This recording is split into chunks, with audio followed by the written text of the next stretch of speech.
So let's take a mystery trip. I'm ready to go. But apparently I haven't made any plans because there's nobody in the car. I've got nothing with me and there are no clues. So let's head back into the house, start planning our mystery trip. Stick with me. Let's go have some fun.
Hey, thanks for sticking around. I really look forward to beginning this brand new adventure together.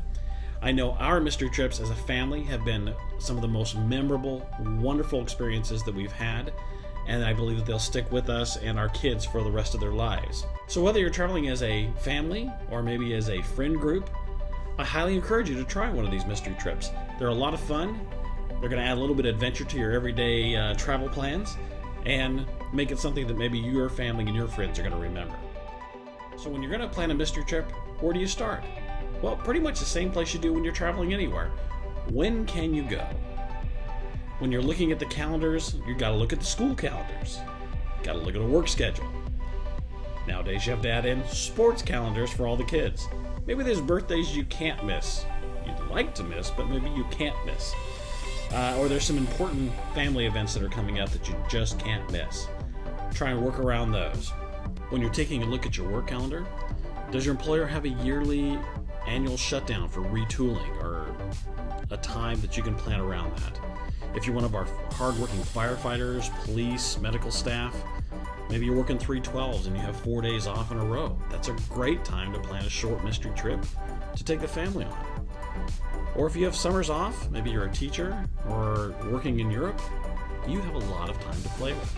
If it's a bigger family or a bigger friend group, the further out into the future that you can plan, it's going to make your travel funds last a little longer and give you an opportunity to really work through some of the clues. I've planned a few mystery trips that were as far out as 15 to 18 months. That's not the norm, but it does require a little bit of extra looking. So maybe you go to your school's calendar for your kids and you look at the 2017, 2018 or 2018, 2019 calendars and find out when their days off, fall break, spring break, summer, when are they off for Christmas? Is there any other dates that are off that might work out for your calendar? And now that you found a time frame that you can travel, take a look at how many days you'd like to travel. Is it going to be a week? Could it be a long weekend? And maybe the destination is going to dictate your entire trip.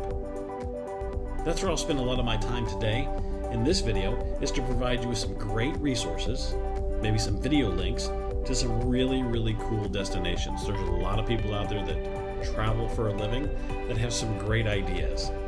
They may not be the exact vacation destination that you're looking for or that you're thinking of, but I hope that it might spark an idea of some place you might like to go. Maybe it gives you a little bit of brainstorming ideas on where your next trip might be. And making your travel a true mystery trip is not completely about the final destination. The whole idea behind our family's first mystery trip was finding a way for everyone to look forward to the final destination. But more importantly, I wanted them to really enjoy the entire 2-day road trip to get there, and so that we didn't lose our sanity in the process. It sounded like a challenging task, but that's why the final destination is only a piece of the mystery trip puzzle. And mystery trips really are a puzzle, and that's what makes the planning sometimes as fun as the trip itself for the person who's planning it. Because once you've decided where you're going, you now have an absolute blank canvas ready to be filled with ideas of what to see or do along the way. And I don't necessarily mean that you always will need to have to make an overnight or a costly stop, but I'm thinking the largest ball of yarn in the world could be in your very near future.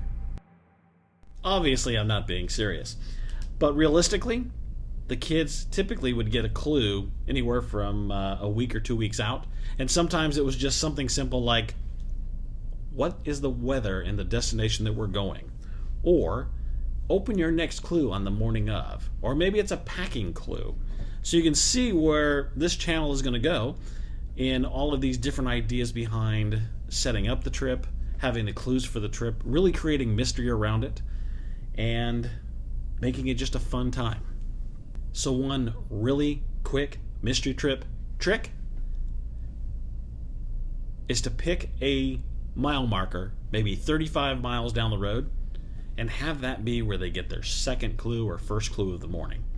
So 35 miles out, at mile marker 21, open your next clue. It will keep them, I guarantee, engaged for that entire first half hour of the trip.